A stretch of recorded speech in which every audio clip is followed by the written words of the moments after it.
Bismillahirrahmanirrahim. Iqra bismi rabbikal ladzi khalaq. Khalaqal insana min 'alaq. Iqra wa rabbukal akram. Alladzi 'allama bil qalam. 'Allamal insana ma lam ya'lam. Assalamualaikum warahmatullahi wabarakatuh. Alhamdulillah, wassalatu wassalamu ala rasulillah la nabiyya ba'da. Allahumma salli wa sallim ala Muhammadin wa ala alihi wa ashabihi wa zurriyyatihi ajma'in, amma ba'd. Bersyukur kita kepada Allah yang mana pada hari ini kita dipertemukan dalam keadaan sehat walafiat di pertengahan bulan Ramadan. Mudah-mudahan Allah memberikan terus kesehatan ini dan terus membuka hati kita untuk memakmurkan masjid selama bulan Ramadan dengan amal-amalan yang fardu maupun yang sunnah. Bapak Ibu yang dimuliakan Allah Subhanahu wa taala, di tengah bulan Ramadan di dunia ini ada satu kesedihan kita yang harusnya kita bergembira, yaitu dengan diagresinya agresi militer oleh Israel ke Palestina. Tadi malam saya menonton di TV One secara live, luar biasa. 140 orang meninggal yang terdata, 300 bangunan hancur, luluh lantak, habis sampai masjid, rumah sakit, panti jompo, tempat orang cacat di Bina juga habis. Jadi nampaknya membabi buta tanpa sasaran yang pasti. Sementara kemampuan Hamas untuk membalas itu sangat tidak seimbang, mungkin peralatan yang kurang canggih dan segala macam. Bulan Ramadan biasanya adalah bulan kemenangan umat Islam, karena beberapa kali peperangan antara Islam dan kafir itu kalau di bulan Ramadan selalu dimenangkan oleh umat Islam. Itu yang terjadi di perang Badar, juga terjadi di perang-perang lainnya. Kita berdoa saja. Kita berdoa mudah-mudahan Allah memberikan kekuatan, Allah memberikan pertolongan. Kalau Allah mau, seperti yang terjadi di perang Badar, bi alfin minal malaikatin mujibin, datang ribuan malaikat yang tak terlihat membantu pasukan muslim. Kepala terpenggal jatuh, tapi yang menggal tak kelihatan. Ini kalau Allah mau. Kalau Allah berkehendak, apa yang tak bisa? Bisa orang kafir Mekah dengan orang-orang yang pecinta Ka'bah tidak bisa melindungi Ka'bah dari Raja Abraha, maka Allah turun tangan langsung dengan mengutus burung ababil. Jemaah muliakan Allah Subhanahu wa taala, saya sarankan kalau misalnya ada organisasi yang datang ke masjid ini meminta bantuan kita, panitia amin zakat boleh mendistribusikan sebahagian zakat yang diperoleh atau sumbangan langsung dari umat Islam kita untuk disalurkan ke sana. Itu benar-benar sabilillah. Jadi salah satu yang menerima zakat adalah wa fi sabilillah. Itu betul-betul sabilillah. Dengan muliakan Allah Subhanahu wa taala, kita masuk ke kajian yaitu tentang mandi wajib. Walaupun ini sudah sering kita lakukan, mungkin saja satu dua hal bisa terlupa atau belum tahu, atau sudah kita laksanakan belum tahu dalilnya, belum tahu posisinya perbuatan kita itu apakah sesuai sunnah atau tidak. Al-ghuslu yajibul ghuslu li umuril khamsah. Adapun mandi adalah mandi wajib, maksudnya aktivitas mensucikan badan dari hadas. Mensucikan badan dari hadas besar dengan cara membasahi seluruh tubuh karena beberapa sebab. Di antaranya adalah karena junub. Sebagaimana firman Allah, wa in kuntum junuban fatahharu. Kalau kalian junub, maka bersucilah. Nah, junub itu asal katanya adalah janibah, jauh, menjauh. Karena dulu kalau wanita-wanita lagi haid, suami-suami menjauh. Disitulah dia awal diambil kata junub, dijauhi oleh suami. Lalu kemudian karena kebiasaan ini, orang-orang Arab menjauhi istri bukan dalam arti kata tidak menggaulinya saja, malah pisah kamar. Maka turunlah ayat yang haram cuma berhubungan, tidak mesti pisah kamar. Nah, itu awal kata junub, dijauhi. Kemudian adapun yang menyebabkan wajib mandi adalah yang pertama keluar mani. Keluar mani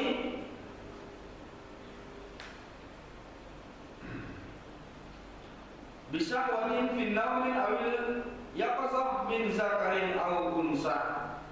Keluar mani karena tidur atau tersadar. Tidur mimpi. Kalau tersadar tentu ada aktivitas seksual yang menyebabkan keluar air mani. Berdasarkan hadis Abi Sa'id, kalau Rasulullah SAW, al-ma'u minal ma'i, keluarnya air menyebabkan wajib mandi. Rawahu Muslim. Kemudian an Ummu Salamah radhiyallahu anha Ummu Sulaim qalat, ya Rasulullah, inna Allah la yahdi min al-haq. Fahal al-mar'ati baslun izah tamalat. Kata Ummu Salamah, ya Rasulullah, Allah tidak pernah malu mengatakan yang hak. Maksudnya, dia sebenarnya malu-malu mau bertanya tentang ini. Dan untuk menutupinya Allah aja nggak malu. Aku mau bertanya, apa itu? Apakah perempuan kalau mimpi basah juga wajib mandi? Kata Rasulullah, na'am, betul. Izar atilma, dengan syarat engkau melihat adanya air mani. Nah, riwayat Bukhari Muslim. Macam mana kalau mimpi tapi tak terlihat ada air mani? Hanya terasa memang. Terasa kalau kita sudah ejakulasi pada saat mimpi, terjadi kontraksi dan segala macam. Tapi begitu terbangun nggak ada bekas, nggak ada yang lengket, nggak ada apa. Nah, ini tidak dihukum. Sesuatu yang tak terlihat oleh mata tidak terhukum. Artinya tidak wajib mandi. Tapi kalau kelihatan ada air mani, wajiblah mandi atau bekasnya. Iza kharajal maniyyu min ghairi syahwatin bal li maradin aw baradin fala yajibul ghusl. Begitu juga kalau keluar mani bukan karena syahwat, bukan karena ada aktivitas seksual atau bukan karena ada gairah seksual, maka tidaklah wajib mandi. Fa fi hadis Ali radhiyallahu anhu anna Rasulullah sallallahu alaihi wasallam qala fa iza bihatil ma'u faghtasil. Kalau memancar air mani itu artinya ada aktivitas kesengajaan, maka wajiblah kalian mandi.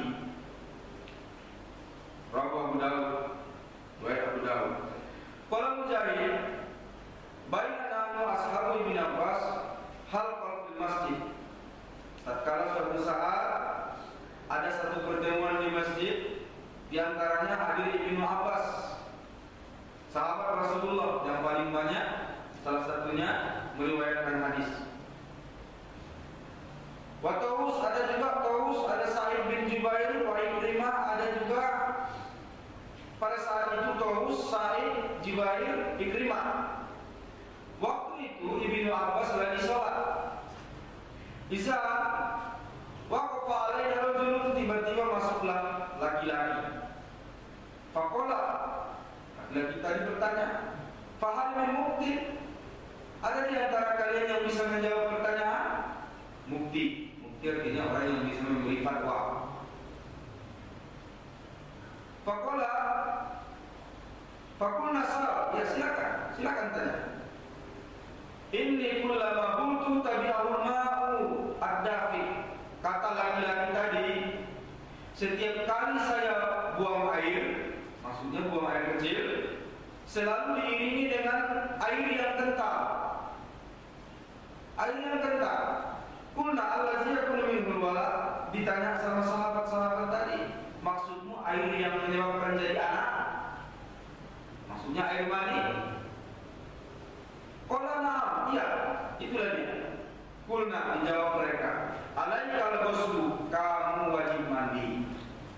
Ditanya tadi, saya kalau kencing selalu keluar cairan kental. Diperjelas sama sahabat, maksudmu cairan yang menjadikan anak? Apa dia Pak? Mani. Iya, itulah dia, kata kawan tadi. Kalau kamu keluar air mani, walaupun selagi kencing, wajiblah mandi. Inilah kata sahabat tadi. Nah kemudian, fawatar dulu, pergilah laki-laki tadi. Kalau ada Ibnu Abbas, sesudah laki-laki tadi pergi, Ibnu Abbas tadi yang sholat tadi, dipercepatnya sholat itu.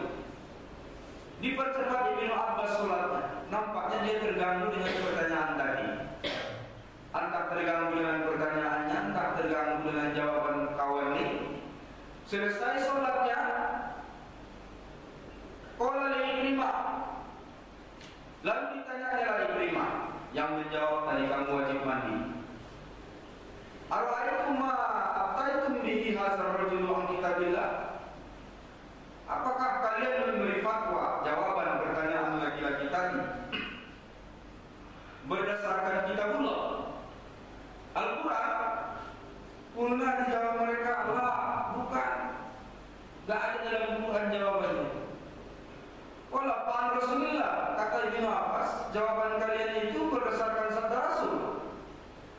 Mereka bilang, qulna, lah, tidak. Qala fa Anas kata Rasulullah. Baik, kata Ibnu Abbas, kalau tidak ada dalam kitabullah, tidak ada dalam hadis Rasul, apakah berdasarkan pendapat sahabat Rasulullah? Qulna, lah, mereka bilang enggak juga. Kata Ibnu Abbas, mulai agak marah dia, fa amma.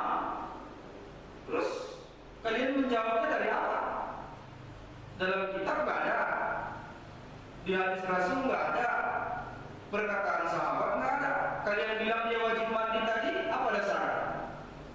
Ini dia Ibnu Abbas marah dia karena beberapa sahabat ini menjawab tanpa ada dasar.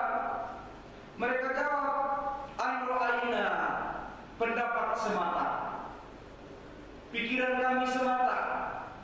Apa kata Ibnu Abbas? Falizalika qala Rasulullah sallallahu alaihi wasallam, faqihun wahidun asyaddu alayya ala syaitani min alfi abidin. Ini sebenarnya bukan hadis, adalah perkataan Ibnu Abbas, tapi sering ini kadang diterjemahkan Ustaz sebagai hadis. Apa katanya?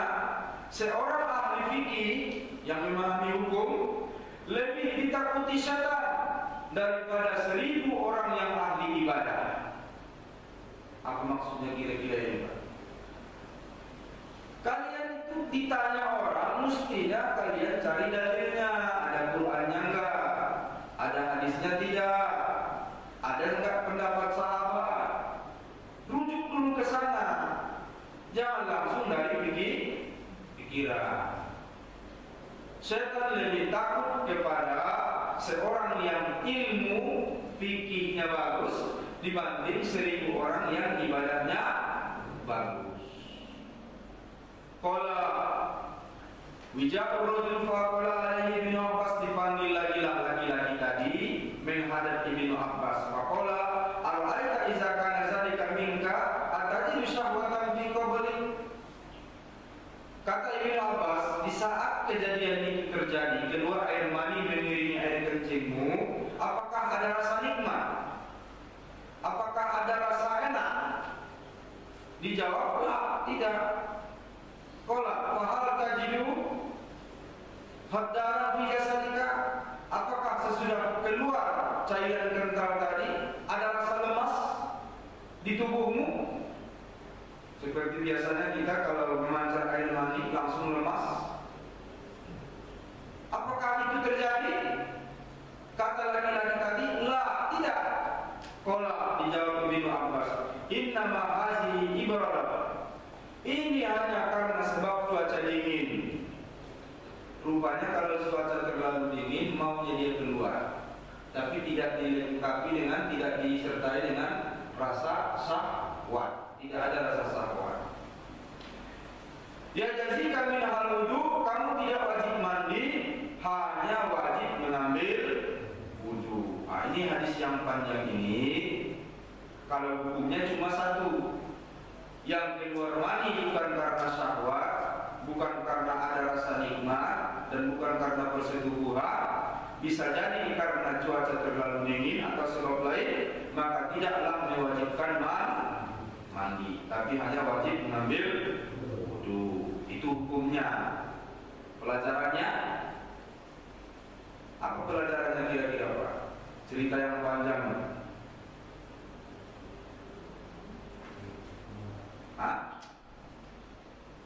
Jangan menjawab kalau tidak tahu. Ini pelajarannya nih.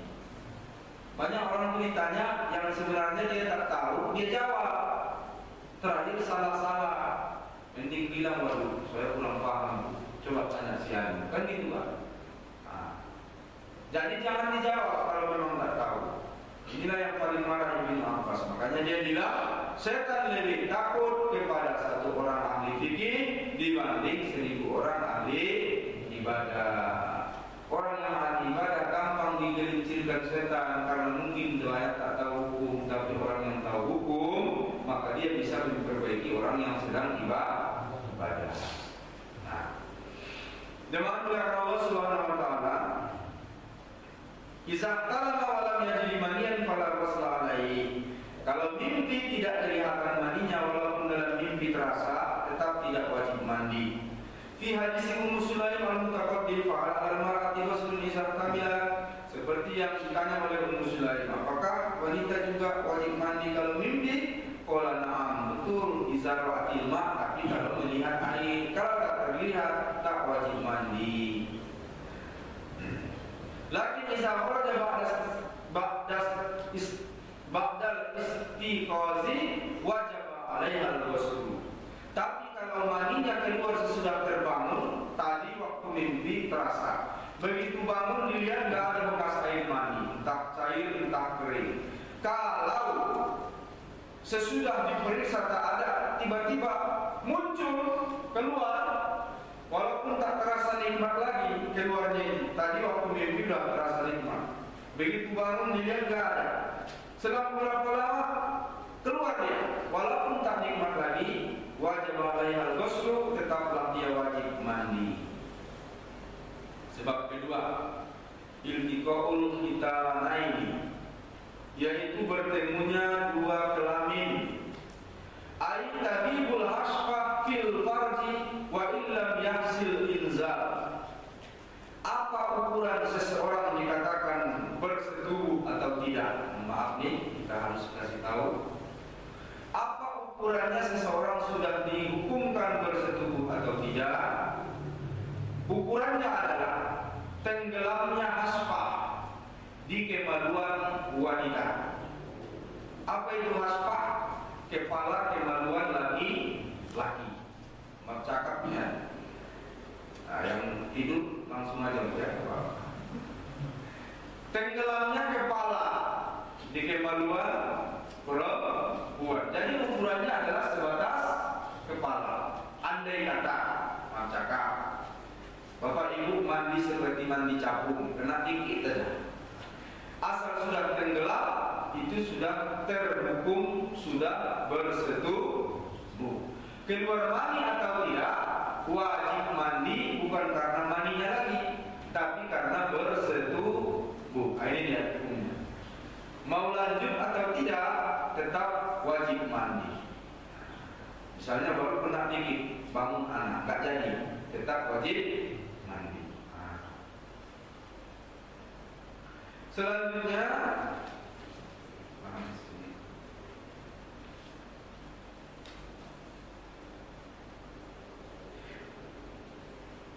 qala Syafi'i, kalamul Arabiyyah tadi annal janabah yutraku bil haqiqah 'alal jima' wa illam yakun fihi inzal. Kata Syafi'i, sudah terjadi jima atau setubuh sekalipun tidak keluar air mani. Li hadis Abu Hurairah radhiyallahu anhu, anna Rasulullah sallallahu alaihi wasallam qala, "Iza jalisa baina sya'bihal arba' thumma jahadaha faqad wajaba al-ghusl."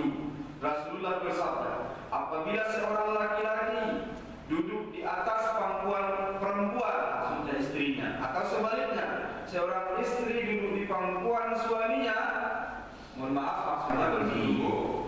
Jadi untuk bersetubuh bukan air maninya yang mewajibkan mandi, tapi bersetubuhnya. As-salis yang ketiga, inqita'ul haid wan nifas, habisnya masa haid dan nifas. Ibu-ibu, liqaulillahi ta'ala wa la taqrabuhunna hatta yatahurna wa idza tatahharna fa'atuhunna min haitsu amarakumullah. Janganlah kalian dekati wanita-wanita itu selagi mereka haid, tapi begitu mereka selesai haid maka datangilah mereka dengan cara yang Allah perintahkan. Pada dasarnya dulu orang jahiliyah kalau haid istrinya mereka menjauhkan dari rumah, bukan cuma tidak didekati, malah dipisahkan. Selesai haid baru dibawa lagi ke rumah. Maka ayat mengatakan bukan begitu caranya, jangan didekati, maksudnya jangan bersetubuh. Kalau sudah selesai haidnya maka datangilah mereka, setubuhilah mereka dengan cara yang Allah perintahkan. Maksudnya apa? Pada tempat yang halal, bukan pada tempat yang haram. Wa liqauli Rasulillah sallallahu alaihi wasallam li Fatimah binti Abi Hubaysh radhiyallahu anha, da'is shalah qadar ayyamil lati kunti tahidina fiha irtasili wa sholli. Kata Rasulullah kepada Fatimah binti Abi Hubaysh, tinggalkan sholat dengan ukuran hari-hari kalian haid, kemudian mandilah kalian sesudah selesai haid, wa sholli, dan sholatlah kalian. Orang yang haid tidak wajib sholat dan tidak wajib diqodho, bilang keringanan. Tapi ibu-ibu yang haid tidak wajib puasa, cuma wajib diqodho. Qodho puasa, tidak qodho sholat, keringanan bagi ibu-ibu. Ar-Rabi. Yang keempat, al-maut, yang menyebabkan mandi. Yang selanjutnya adalah mati. Yang mewajibkan mandi ini matinya. Yang diwajibkan memandikan yang hidup. Ya Pak ya? Nah, jangan biarkan, kan yang wajib mandi mayat, biar aja mandi sendiri ya. Yang diwajibkan adalah orang yang hidup. Iza matal muslimu wajib tafsiru ijma'an.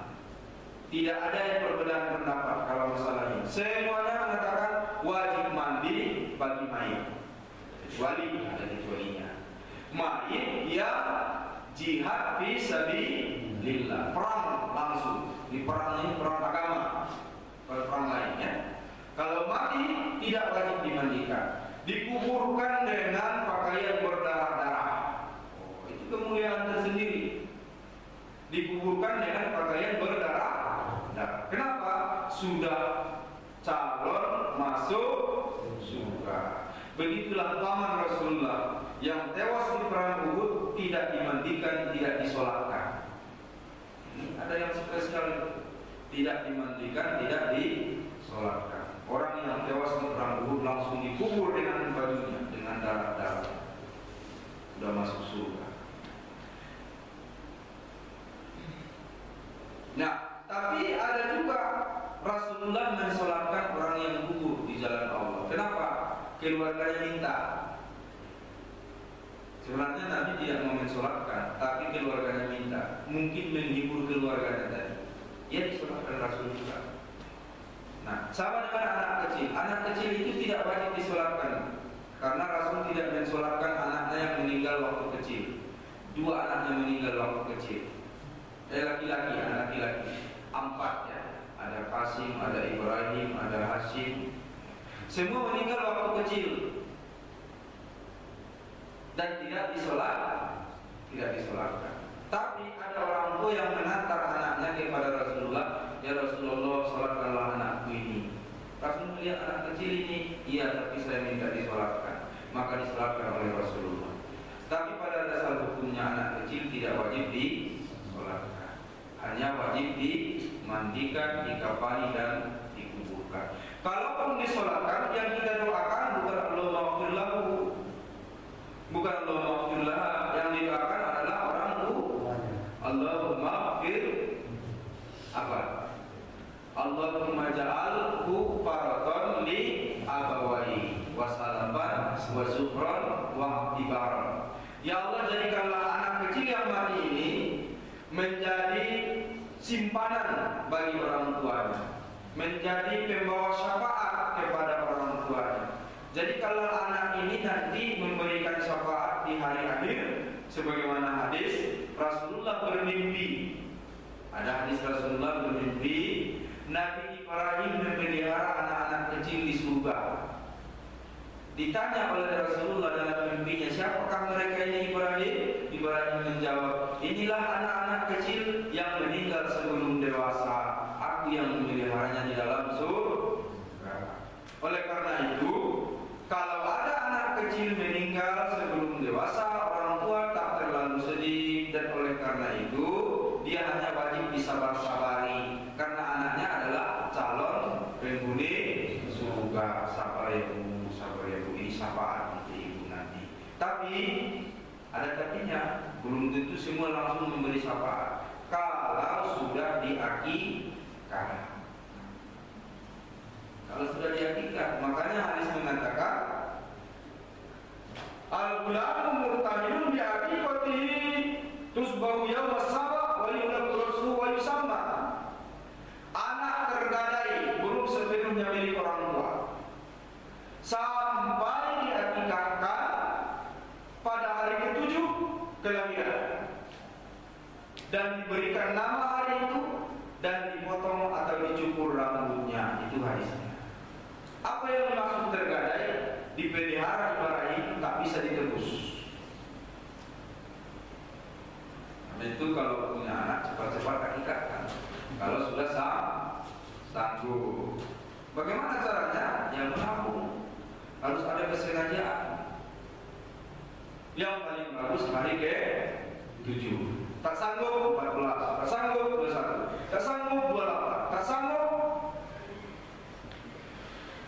terus tambah 7 sampai dia dewasa. Kalau sudah dewasa, tak ada lagi keharusan perintah bagi orang tua mengakikahkan anaknya. Berdasarkan dia tidak sama sekali. Macam mana anaknya meninggal? Ya anaknya kalau sudah dewasa kan meninggalnya sudah meninggal lain, bukan meninggal anak-anak lagi kan. Jadi yang dimaksud adalah kalau meninggal waktu anak sebelum dewasa belum diakikah. Nah, ini nanti tergadai. Nah, baik, kita teruskan. Yang mewajibkan mandi yang keempat tadi adalah mayit atau meninggal.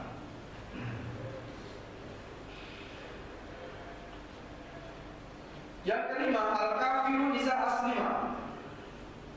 Orang kafir kalau dia masuk Islam, mu'alaf. Orang baru masuk Islam wajib mandi.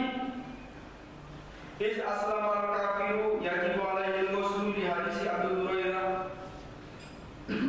Anna sababa al-hanafi asar.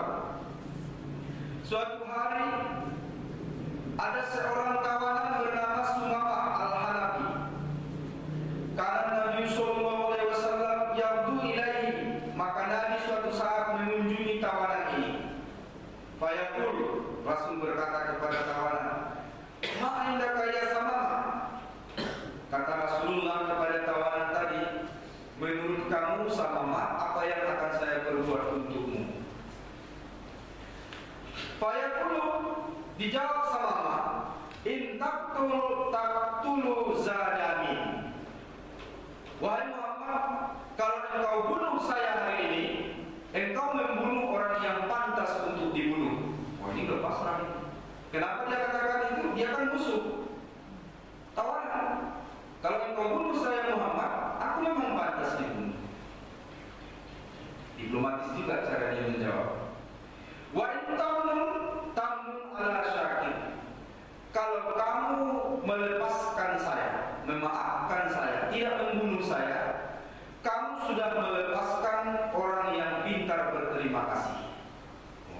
merayu Rasul.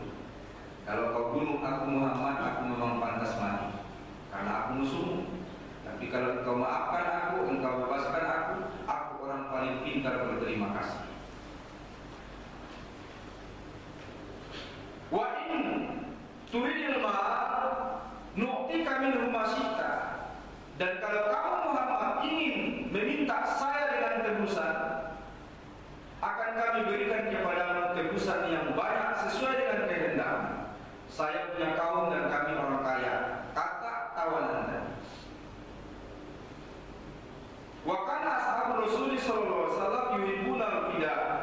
Nah, kebetulan sahabat-sahabat juga dari tadi sudah berharap agar mereka diberikan fida. Apa itu fida?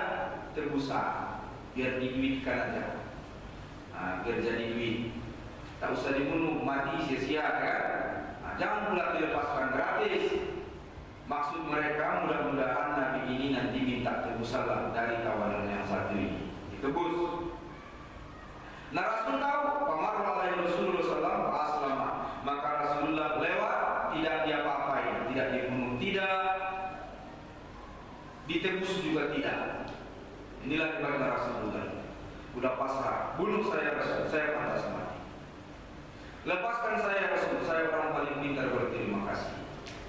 Atau tebus, saya akan tebus dengan berapapun yang engkau mau. Rasul cuma lewat saja, lalu dia Islamkanlah laki-laki tadi, dia lepaskan. Tiba-tiba laki-laki tadi merasa terharu, dibunuh tidak, ditebus tidak, maka dia pun ingin masuk Islam. Maka dia pun masuk Islam. Faba'atha bihi ila hariti Abi Thalhah, maka Rasul mengutusnya ke kebun Abi Thalhah. Ada satu kebun yang sangat terkenal waktu itu, yang punya kebun adalah Abu Thalhah. Dia ini orangnya tangannya dingin, dia nanam apa aja jadi.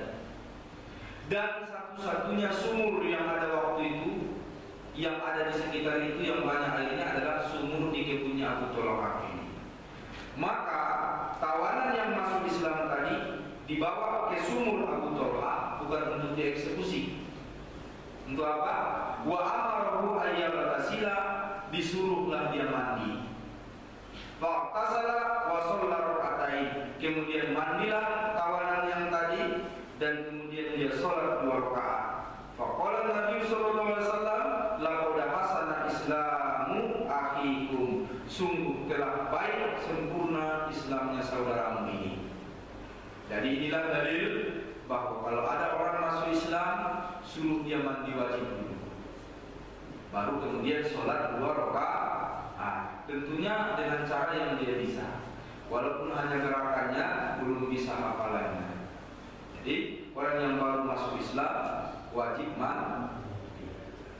Kita biasanya cuma diislamkan aja, ya kan? Diislamkan, disaksikan, suruh pulang. Nah, ke depan kalau ada sesudah kita islamkan, kita saksikan, suruh dia mandi, ajari, baru sholat 2 rakaat. Apa itu sholat taubat? Nah, gimana? Orang baru masuk Islam suruh sholat, sudah ajari aja gerakan. Allahu Akbar. Apa yang dia bisa? Allah lah. Ruku Allah. Sallallahu Allah. Apa yang dia bisa? 2 rakaat. Kemudian majurul ala junub, apa yang diharamkan bagi orang junub? Pertama, sholat, sudah pasti. Jangan sholat kalau lagi junub. Yang kedua, tawaf di Ka'bah, sudah pasti. Tidak ada ulama yang berbeda pendapat. Yang ketiga, mas'ul mushaf wa hamlu, menyentuh mushaf Al-Quran dan membawanya. Menanggungnya itu bukan berarti membawanya saja, mengangkatnya, memindahkannya, itu namanya menanggung. Mengangkat, memindahkan. Wa hurmatuhuma muttafaqun alaih, keharaman kedua macam ini semua ulama sepakat.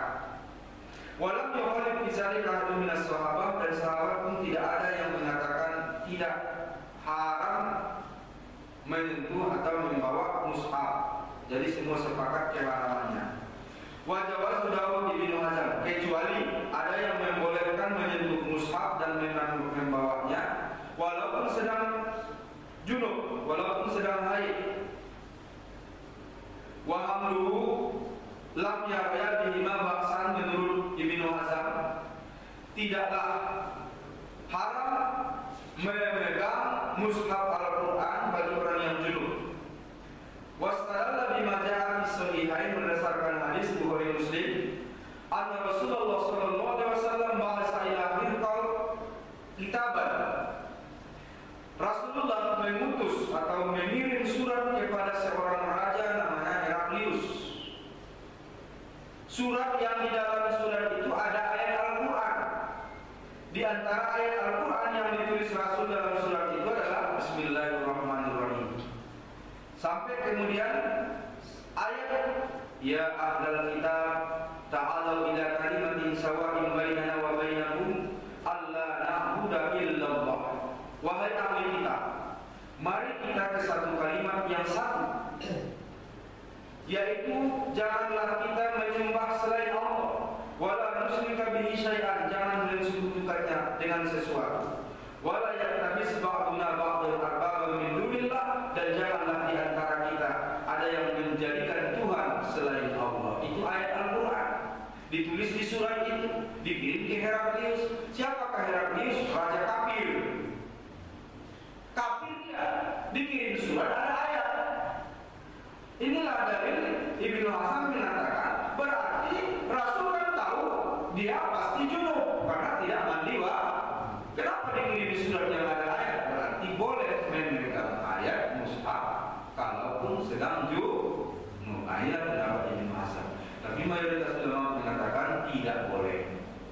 Nah, ada kecualinya ya. Ibu lagi haid, tiba-tiba ibu melihat ada mushaf Al-Quran yang tercecer di lantai, anak mungkin main lalu tidak menyimpannya. Ibu boleh tidak mengangkatnya ke tempatnya?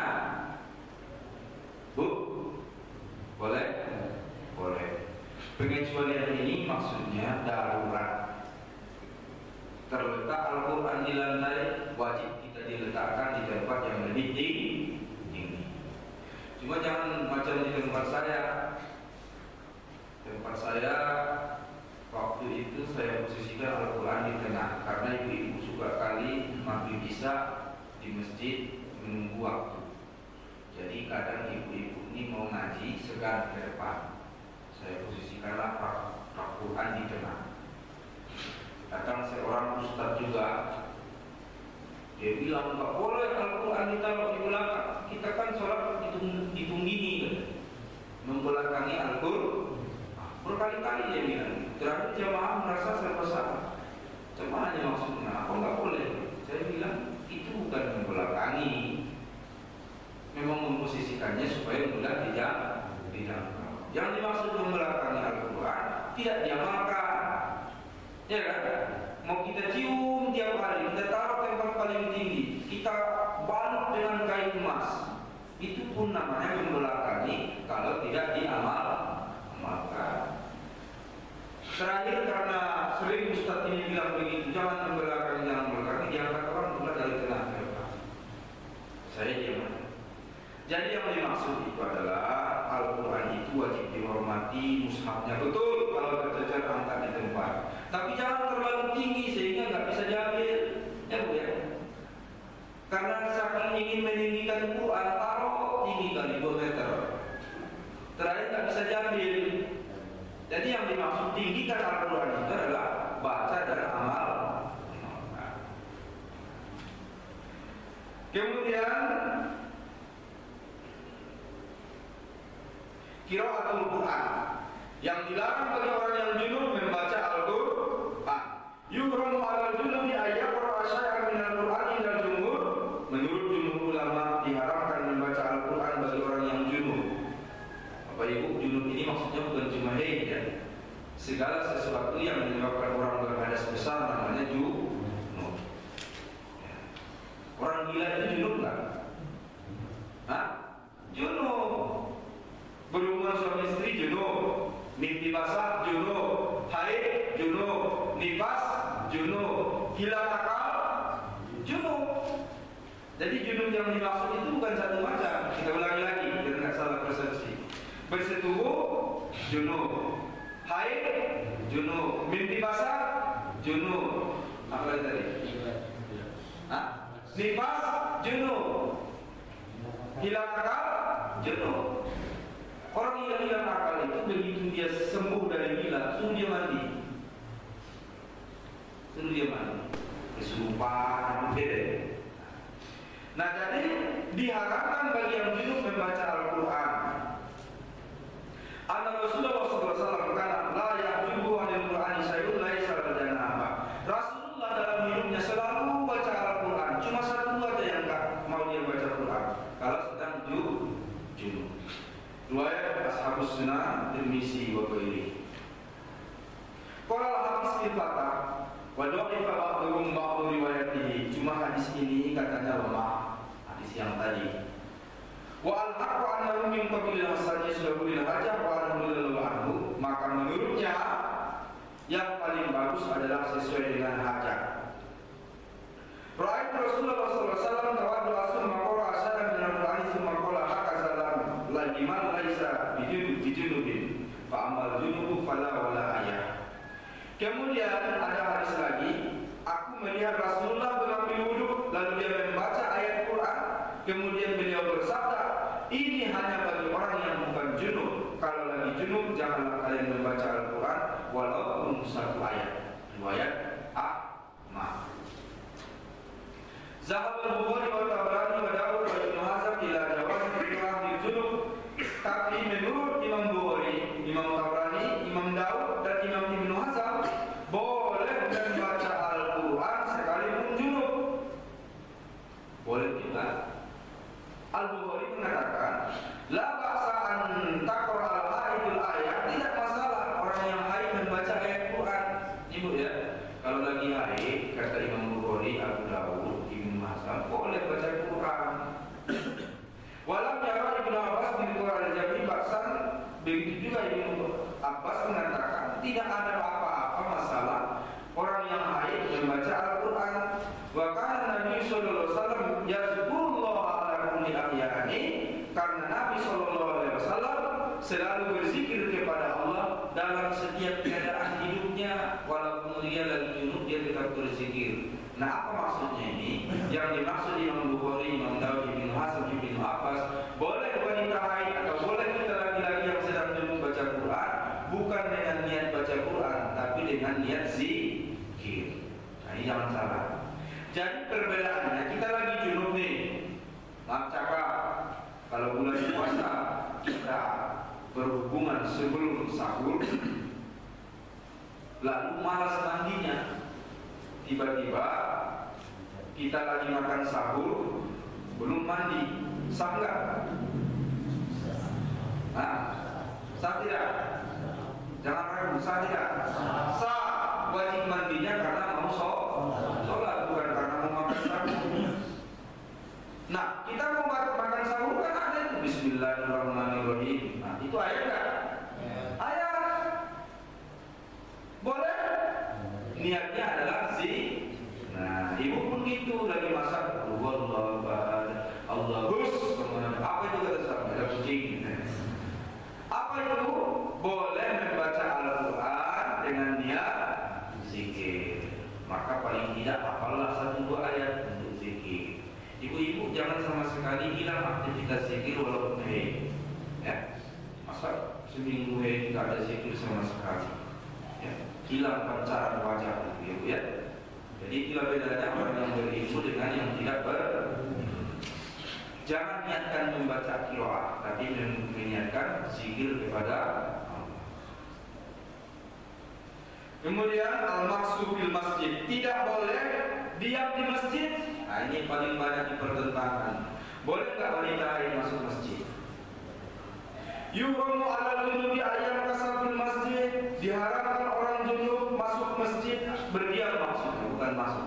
Berdiam di masjid, di hadis Aisyah radhiyallahu anha, qala ja'a Rasulullah sallallahu alaihi wasallam, datang Rasulullah ke satu tempat di Madinah. Waktu itu Masjid Nabawi itu kan tidak jauh dari rumah Rasul. Antara rumah dengan masjid waktu itu tidak bisa dibedakan mana rumah mana masjid. Nah, kemudian Sahabat-sahabat pun rumahnya juga dekat masjid. Wa wajjihu buyuta ashabihi syari'atan fil masjid, lalu bilang rumah yang berdekatan dengan masjid ini agar dijauhkan. Kemudian faqala wajjihu hasihil buyut, jauhkan kalianlah rumah-rumah kalian, jangan terlalu rapat dengan masjid. Summa da'ala Rasulullah sallallahu alaihi wasallam walam yasna'il qaum syai'an. Nah, sahabat-sahabat enggak, aktivitasnya kan bukan ringan, itu menggeser rumahnya kan. Jangan terlalu dekat dengan masjid. Kalau di kampung saya dulu setiap Jumat ada aktivitas mengangkat rumah. Dulu hari Jumat diumumkan bapak-bapak, ibu-ibu, habis ini nanti ada rumah mau diangkat. Jadi kalau dulu namanya pindah rumah, betul-betul rumahnya pindah dulu. Karena diangkat dulu, pindah rumah. Sekarang pindah rumah orang yang pindahnya kan. Nah, jadi berat itu mengangkat rumah itu. Jadi sahabat tidak mau mengangkatnya, tidak mau memindahkannya. Roja'ul ayat zilabi rusuh, berharap Rasul memberi keringanan. Fakhraja ilaihim, maka Rasul datang lagi. Wajhihu hasihil buyut anil masjid, jauhkan sedikit rumah kalian dari masjid ini. Fa inni la arimul masjid lil haid, karena saya tidak menghalalkan masjid bagi orang yang haid. Kalau rumah kalian nyambung ke masjid, ibu-ibu istri kalian ini yang haid, samalah hukumnya dia berada dalam masjid. Itulah makanya Nabi sedikit rumah kalian dipisahkan dari masjid. Nah, riwayat Abu Dawud, inilah dalil yang mengatakan haram hukumnya wanita haid masuk masjid. Berdiam, maaf sekali lagi, berdiam, bukan masuk. Masuk boleh sekedar lewat, ya. Boleh. Laki-laki yang junub, wanita yang haid, boleh masuk masjid, boleh. Tapi masuk. Yang dilarang berdiam. Kalau ada keperluan, sekedar mengambil sesuatu atau lewat, boleh. Nah, kemudian wal hadis yadullu ala adami bil labsi bil masjid wal masjid fil haid wal junubi laki ya Rasulullah fi jitiyazihi. Ya ayyuhallazina amanu la taqrabus sholata wa antum sukara hatta ta'lamu ma taqulun wa la junuban illa 'abiri sabilin hatta taghtasilu. Boleh sekedar lewat kalau ada keperluan, seperti firman Allah, wahai orang-orang yang beriman, janganlah kalian mendekati sholat pada saat kalian mabuk sampai kalian tahu apa yang kalian ucapkan, dan janganlah orang yang junub masuk masjid kecuali abiri sabilin, sekedar lewat, hatta taghtasilu, sampai kalian mandi wajib. An Jabir radhiyallahu anhu qala kana ahaduna yamurru bil masjid junuban muhtajasan. Kata Jabir, kami masuk masjid pada saat kami sekedar lewat saja, melintas, boleh. Rawahu Ibnu Abi Syaibah. Wa an Zaid bin Aslam qala kana ashabu Rasulillah sallallahu alaihi wasallam yamshuna bil masjid wa hum junubun. Sahabat-sahabat Rasul melewati masjid padahal mereka sedang junub. An Zaid bin Ubayd anna rajulan min al-ansar kana abawahu ila al-masjid. Orang Ansor, pintu rumah mereka menghadap masjid. Fakana tusibuhum janabah, fala yajiduna al-ma' fala tariqan ilaihi illa minal masjid. Fa anzalallahu ta'ala wala junuban illa 'abiri sabil. Dulu orang Ansor rumahnya pintunya menghadap masjid. Kalau mereka junub mau mandi, kadang di rumah habis air. Yang ada air cuma di seberang masjid, maka mereka pun melintasi masjid untuk mandi ke seberang. Maka turunlah ayat tadi, boleh kecuali orang yang hanya sekedar lewat.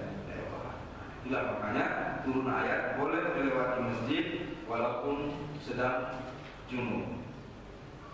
Nah, siapakah yang membolehkan orang haid masuk masjid? Itu rata-rata ulama terkini. Ulama terkini, ulama kontemporer termasuk Yusuf Qaradawi, Roy Shihab, itu membolehkan wanita masuk masjid walaupun haid dengan catatan dijamin tidak tercecer, ya, tidak meluber kemana-mana. Alasannya apa? Yang dimaksud larangan itu adalah karena dikhawatirkan tercecer najis di masjid. Ada hadis yang mengatakan Rasulullah meminta makanan dan minuman kepada Aisyah, padahal Aisyah sedang haid. Waktu itu Rasul berada di masjid. Maka bolak-baliklah Aisyah mengantar makan dan minum, padahal dia sedang haid. Tapi kalau menurut saya ini aktivitas bukan berdiam, tapi lewat sama dengan yang tadi. Makan dan minum, lalu itu balik lagi, antara lain makan, balik lagi. Nah, tapi ada ulama yang membolehkan. Kemudian arkanul ghusl, rukun mandi. Pertama niat. Niatnya ini nawaitu rafa'al hadasil asghar, ya kan? Nawaitu rafa'al hadasil akbar. Apalagi nawaitu ghuslu. Dan selanjutnya apapun nawaitunya itu semua adalah tidak wajib hukumnya, hanya sekedar mengeluarkan niat di hati. Yang tak hafal nawaitunya enggak usah dalam hati, aku mau mandi wajib. Kemudian ghusl jamil a'dha, membasuh seluruh anggota tubuh. Cuma dua aja tuh. Niat dan membasuh seluruh anggota tubuh. Sunnahnya yaghsilu yadahu salasan, cuci tangan 3 kali. Summa yaghsilu wajah, kemudian usap cuci kemaluan. Yang ketiga, tawaddu wudu'an kabilan kadwudu lis shalah. Ambil wuduk sempurna seperti wuduk mau sholat. Wuduk sempurna seperti wuduk mau sholat. Ini sebelum mandi wajib. Ini sunnah. Yang keempat, yaqidul ma' ala ra'sihi salasan. Tuangkan air ke kepala 3 kali. Bisakil aiman, kemudian dudukan ma'at tahlil syari, kemudian di rambut ini di ini. Ibunya kalau keramas gitu kan, ada yang rambutnya tebal, digosoklah ini kepala ini betul sampai ke dasar, Lihat silal ma' ila rusuli, sampai ke akar-akar rambut. Sekarang sudah ada sampo, ya kan? Summa tafidul ma' ala sa'iril badan, baru mengalirkan air ke seluruh badan. Bisyakil aiman, dudukan sebelah kanan. Inilah sunnahnya mandi wajib itu, dudukan membasuh sebelah kanan. Kalau kita menimba air ke sebelah kanan. Nah, kalau ada di pancuran juga ya dudukan badan kanan. Kalau mandi di sungai ya nggak bisa lagi, jebur sudah, ya kan? Nah, makanya ini sunnah, nggak wajib. Jangan pula mandi sungai gini-gini kan. Bingung nanti orang ngaji di mana kawan ini. Sunnah ini. Sumaya husumma wa yadulu asabi'ah. Kemudian ma'atahi al-batai wa dakilil usunain, ya, pusar dengan ini dibersihkan. Telinga, lubang pusar, lubang telinga dibersihkan. Wasabi abrajulain, kemudian jari-jari diselang-seling, jari kaki dengan jari tangan. Nah, wazalika ma yumkinu minal badan. Pokoknya ada bagian-bagian tersempit dari badan, celah-celah yang sering terjepit, itu dibersihkan semua. Itu sunnah. Itu sunnahnya. Jadi sesudah selesai mandi,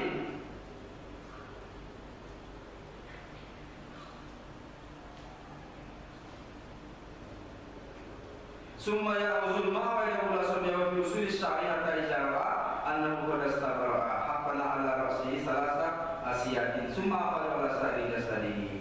Nah, sesudah tadi selesai semuanya, lubang-lubang telinga, lubang pusar sudah dibersihkan, baru siram lagi air 3 kali ke seluruh badan. Inilah sunnahnya. Kenapa begitu mendetail diatur ini? Ini perlu kita pahami. Kenapa begitu mendetail diatur mandi? Karena salah satu faktor di Arab sana susah air, sehingga diatur siram dulu 3 kali kepalanya, kan itu kan? Habis itu baru dikusuk-kusuk kepala sampai ke akar rambut, baru siram lagi sebelah kanan 3 kali, siram lagi sebelah kiri 3 kali, bersihkan telinga, bersihkan pusar, habis itu mandi siram lagi 3 kali sudah. Nah, itu kan membatasi air. Ini sunnah dilakukan sunnah. Walaupun air banyak dia dapat pahala sunnah kalau dibuat caranya begitu. Pahala wajibnya sudah dapat karena mandi wajib. Nah sekarang pahala sunnahnya dapat juga kalau kita buat tata cara ini. Siram 3 kali, enggak? Gosok-gosok kepala, terus jari-jari semuanya. Siram badan kanan 3 kali, jadi 3 kali. Semua badan yang terjepit, ya bersihkan semuanya. Baru terakhir siram lagi 3 kali. Kalau kita air banyak, lihat kepentingan aja, ya. Jangan gara-gara mau 3 kali sabun belum bersih, sampo belum bersih, terakhir bau tengik. Ya kan Bu? Coba orang mandi kalau sabun masih sisa, sampo masih sisa di kepalanya, bau nggak? Nah, itu dia. Jadi saya ulangi lagi, sunnah itu melihat keadaan. Kalau wajib lain cerita. Jangan ada orang antri ngambil wudhu, dia perkara sunnah aja. Umur telinga, hidung, gosok. Orang antri, air kecil aja dikeluarkan, nggak boleh. Tadi malam buka bersama di masjid, kita diundang. Keran terbatas sedikit, ada pula bapak dengan santainya topinya ini kan keran tadi berjejer Pak, topinya ditaruh dari kerannya. Ambil dulu ya. Orang bingung, ini keran besar atau bahkan gitu Pak. Antri orang di situ. Habis itu tanpa merasa berdosa dia ambil kopiannya. Rupanya keran tadi itu bukannya rusak. Karena orang begitu nggak peduli dengan orang lain. Dibuatnya keran tempat wudhu itu menjadi gantungan topi. Nah ini perlu kita perhatikan. Nah kemudian ghuslul mar'ah, bagaimana cara ibu-ibu mandi? Nah ini dia. Bukannya ibu tak bisa sebenarnya, mungkin belum tahu dalilnya. Ya Bu ya. Sekarang kita periksa.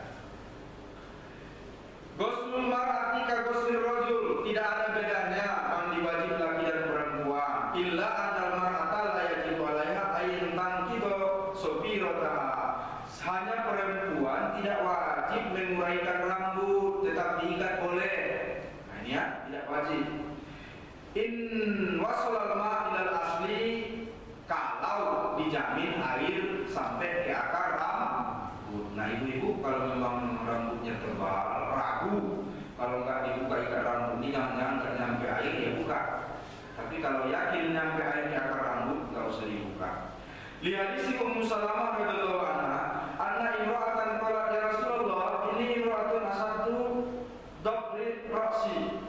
Ya Rasulullah, aku ini punya rambut yang tebal. Apa anqadhu lil janabah? Apa mesti saya buka kalau waktu mau mandi wajib? Qala inna ma yakfika an tasya alaihi salasasiya. Kata Rasulullah, tidak wajib, kamu hanya wajib menyiramnya 3 kali. Summa tabdi ala sa'iri jasadika, kemudian siramlah air ke seluruh tubuhmu. Faiza anti qadatoharti, faiza anti qadatoharti. Kalau sudah kamu lakukan demikian, kamu siram air ke kepalamu 3 kali, kamu letakkan air ke seluruh tubuhmu, kamu sudah suci kata Rasulullah. Tidak usah dibuka air, tidak usah dibuka ikatan rambut. Tapi sekali lagi saya katakan, beginilah Rasulullah mengatur kesederhanaan mandi, mengingat air sangat terbatas. Jadi kalau saran saya, dalil ini ada betul, tak wajib dibuka. Tapi karena kita alhamdulillah dikaruniai air yang banyak, manfaatkanlah karunia itu. Ya, jadi mandilah bersih-bersih. Kalau sampai semua bersih, suami pun senang. Enggak ada ketombe, ya, malas. Keramas. Kemudian Pak Aisyah radhiyallahu anha, anna Asma binti Yazid sa'alatin Nabi sallallahu alaihi wasallam. Asma bertanya kepada Rasulullah an ghuslil mahid, tentang mandinya orang yang haid. Qala ta'us ihda umma wasidrataha fatatahhar. Kalian mengambil air lalu campurlah dengan daun bidara, kemudian bersucilah kalian dan sempurnakanlah bersucinya. Summa tasibu ala rasiha, kemudian dia menuangkan air ke kepala, patadaluhu dalkan sahidan, lalu dia menggosok-gosok kepalanya sampai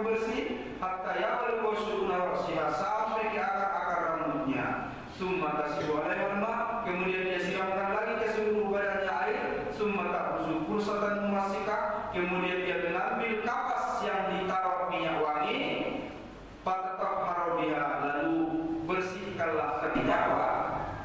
Apa maksudnya? Rasul menerangkan dengan sangat mendetail.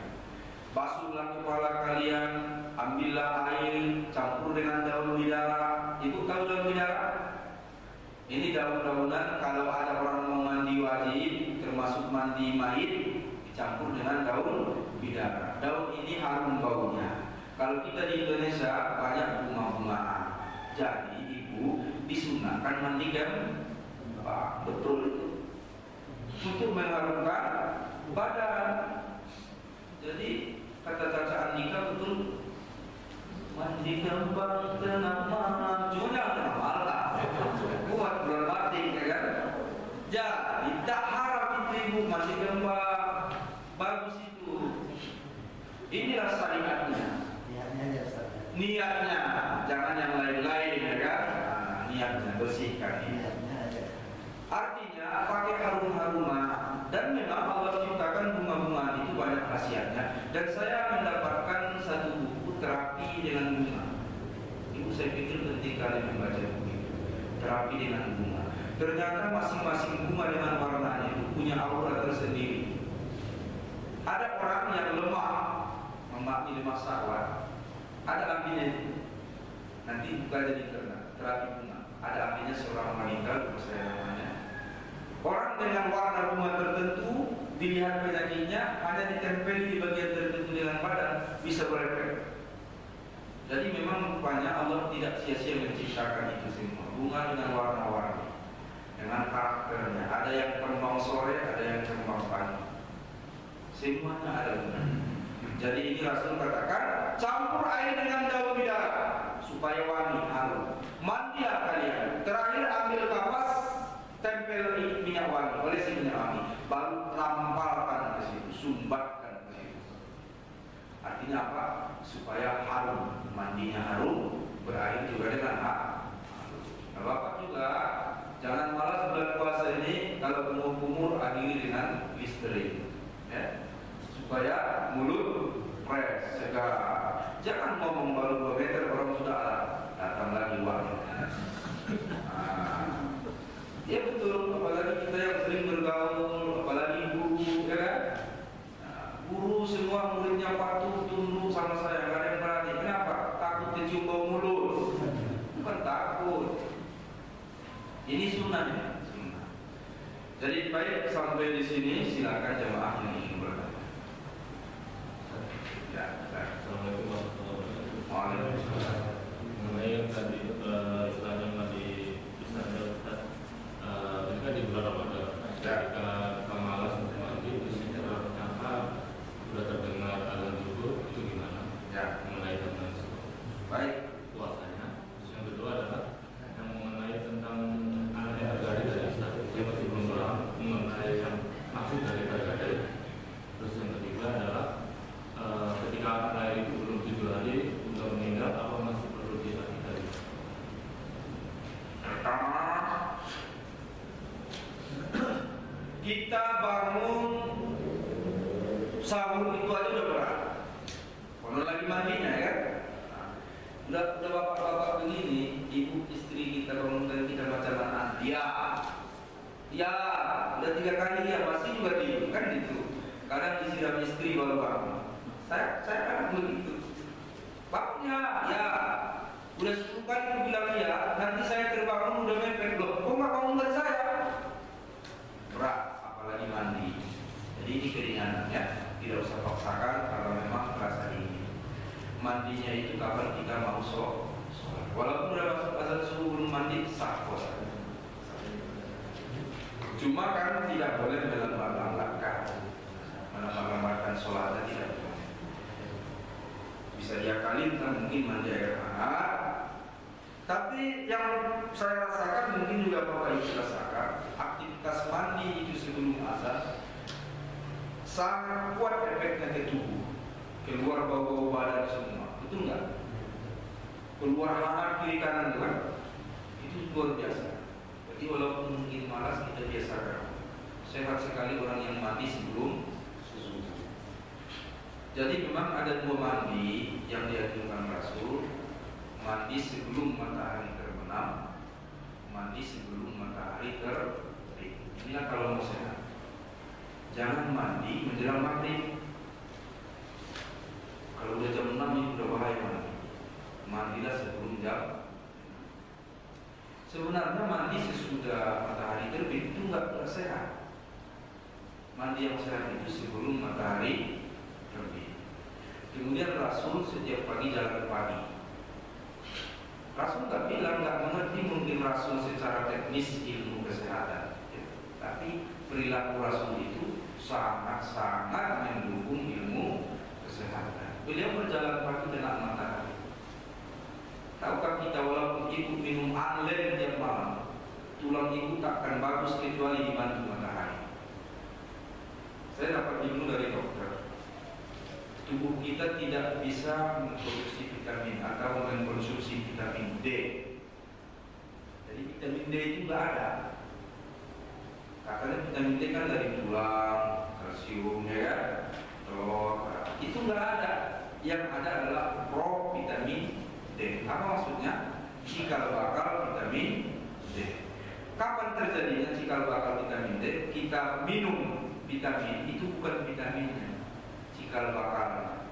Kapan dia jadi vitamin? Di saat ketemu aktivitas badan kita dengan matahari, barulah dia menjadi vitamin yang bermanfaat untuk tubuh. Jadi minum apa itu? Anlet untuk tulang itu. Kalau orang yang nggak kerja dan di ruangan nggak kena matahari, malah akan menjadi tulang mengeras, menumpuk di sana kemari nggak jelas. Jadi artinya apa? Dululah aktivitasnya jalan pagi itu, kakinya bergerak melangkah 1000 langkah minimal sehari, sesuai dengan iklan itu betul 1000 langkah sehari, dan itulah yang membuat vitamin itu berfungsi. Sesudah dia kena matahari. Allah, saya bukan ahli kedokteran, hanya saya dapat ilmu dari dokter begitu kan. Jadi perilaku Nabi itu jalan pagi sangat bagus. Yang kedua, anak yang tergadai.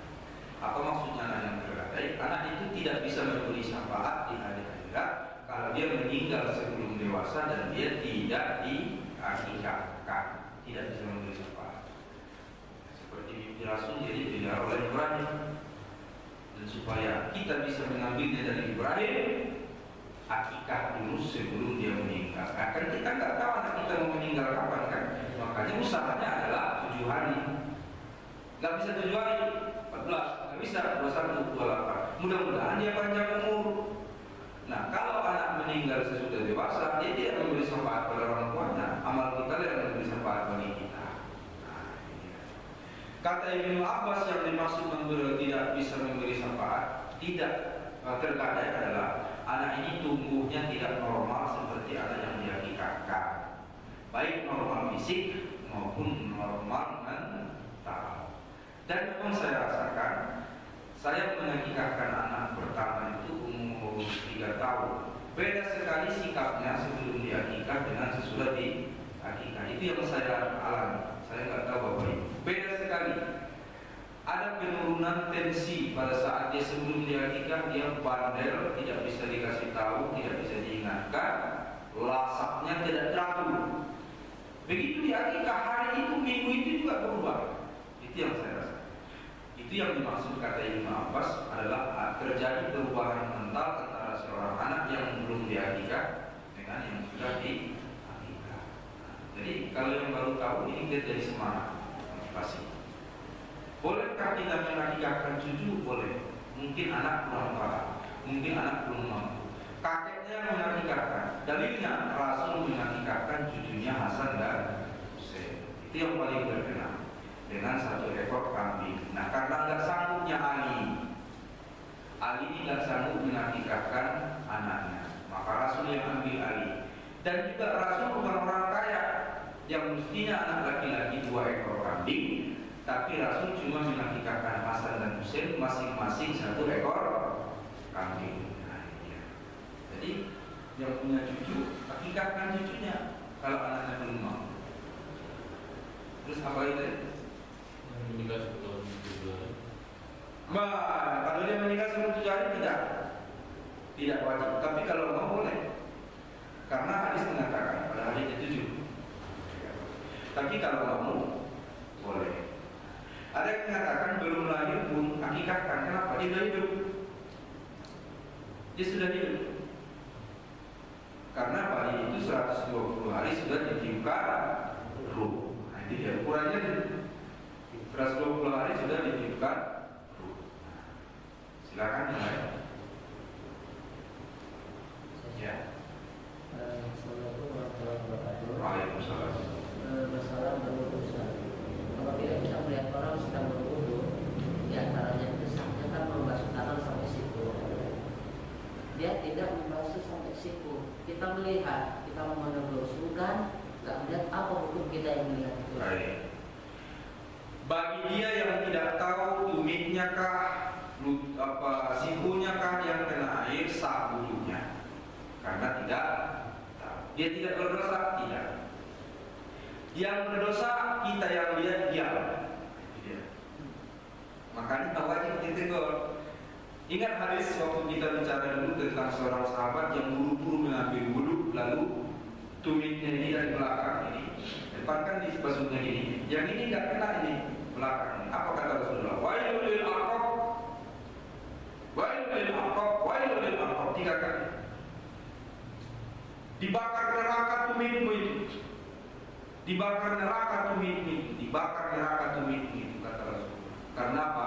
Air tidak sampai ke belakang. Jadi Rasul marah dengan bahasa seperti itu. Kita mengatakan itu marah. Kan itu ya? Diulang 3 kali. Kita ingatkan. Wajib kita ingatkan. Lah kalau dia diingatkan tak tahu juga lepas kewajiban kita. Dan dia udah tahu berarti kan? Kalau udah tahu berarti dosa dia. Karena ada marah juga, Ustaz. Hah? Ada marah juga. Nah, itulah. Marah bawah aja enggak. Ustaz aja enggak. Ya, kalau dia marah datang mengajar subuh. Kita terangkan gitu ya. Karena memang kita butuh mulut orang. Itulah gunanya kita ada pengajian, kan butuh mulut orang. Ada orang pura-pura bertanya, bukan dia tak tahu, saya sering paham, tahunya kawan ibunya. Tapi dia bertanya, kenapa? Dia ingin kita yang sampaikan. Kalau dia yang bilang, alah jangan lagi, kan itu, nggak apa-apa. Saya sering mendengar sama kita. anggap remeh. Nah, dia butuh orang lain menyampaikan. Pura-pura dia bertanya, padahal dia tahu. Itulah cara malaikat. Ya Muhammad, mal iman, mal Islam. Wahai Muhammad, apa itu iman? Apa itu Islam? Kata Rasul, kau lebih tahu dari aku. Tapi yang dimaksud adalah biar kau yang bilang Muhammad, jangan aku. Kalau kau yang bilang dari hukum bagi umatmu, kan itu. Kalau aku yang bilang tidak dari hukum, jadi memang begitu cara. Kau yang lebih tahu tentang iman dan Islam. Tapi begitu pun dijawab Rasulullah. Satu kita, saya pernah membaca satu hadis, lebih baik sholat sunnah itu di rumah. Sholat sunnah itu di rumah. Apakah rawatib itu termasuk di dalamnya, Ustaz? Ya, terima kasih. Nanti kalau udah masuk bab sholat sampai ke sholat sunnah akan ada babnya. Memang sholat sunnah itu dianjurkan di rumah. Salah satunya sholat sunnah qobliyah itu dianjurkan di rumah. Qobliyah zuhur dan ba'diyah zuhur itu 4 menurut sunnah. 4 qobliyah, 4 sesudah. Kadang juga 2. Nah, yang 2 rakaat sebelum zuhur itu 2 dilakukan di rumah, 2 dilakukan di masjid. Ada itu, nanti kita ke sana ya. Masalahnya memang agak susah membedakan rumah dengan masjid kalau ini kita sandarkan kepada Nabi. Kenapa? Nabi ibaratnya penjaga masjid dengan masjid. Nah, jadi mana masjid, mana rumah susah dibedakan. Tapi meskipun demikian nanti kita kaji juga ke sana. Bahkan seorang laki-laki yang sudah sholat di masjid berjamaah, dia boleh lagi mengulangi sholatnya di rumah mengimami istrinya. Ada itu, ada dalil. Silakan yang lain.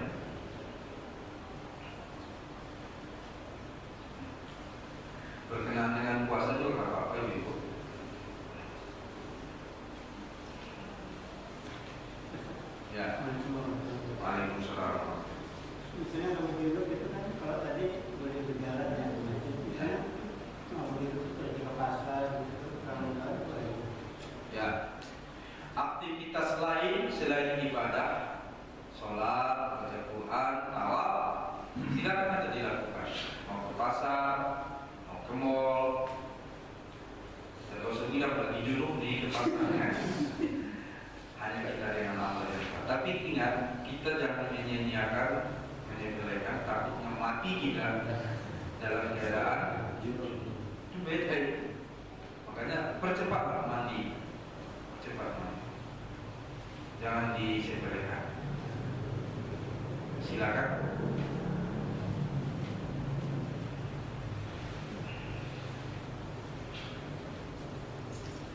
Dan ibu-ibu saya ingatkan, yang paling mudah terhipnotis ibu apa bapak? Ibu perempuan. Yang lebih mudah terhipnotis perempuan yang lagi suci atau tidak?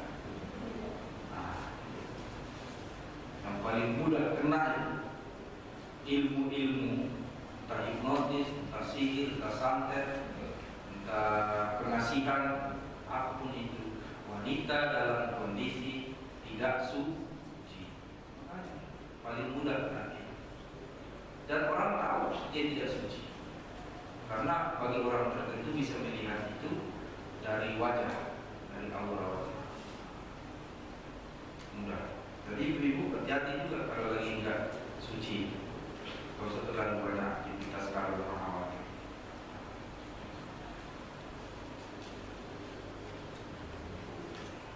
Masih ada? Silakan.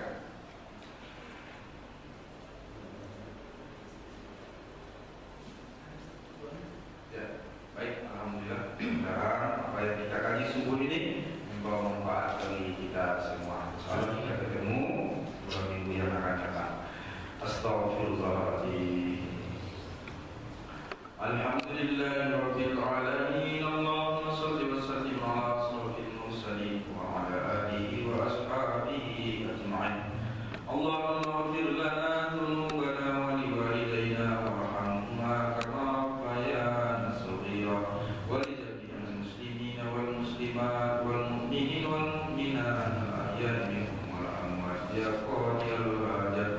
Allahumma iftah lana hikmataka wa ansur 'alaina min khazaini rahmatika ya arhamar rahimin. Allahumma arzuqna al-fahma wal 'ilma wal hikmah wal aqla bi rahmatika ya arhamar rahimin.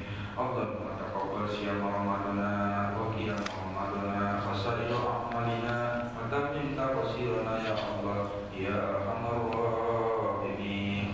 Allahumma arzuqna as-sihhata wal afiyah was salamah was sa'adah fid dunya wal akhirah. Allahumma ya muqallibal qulub tsabbit qulubana ala dinika wa ta'atika bi rahmatika ya arhamar rahimin. Allahumma innaka 'afuwwun karim tuhibbul 'afwa fa'fu 'anna wa liwalidayna ya karim. Allahumma ja'al jam'ana hadza jam'an marhuma wa tafarruqna min ba'dihi tafarruqan ma'suma. Rabbana atina fid dunya hasanah wa fil akhirati hasanatan wa qina 'adzabannar. Bifadlika subhana rabbika rabbil 'izzati 'amma yasifun wa salamun 'alal mursalin walhamdulillahi rabbil 'alamin. Bismillahirrahmanirrahim. Assalamualaikum warahmatullahi wabarakatuh.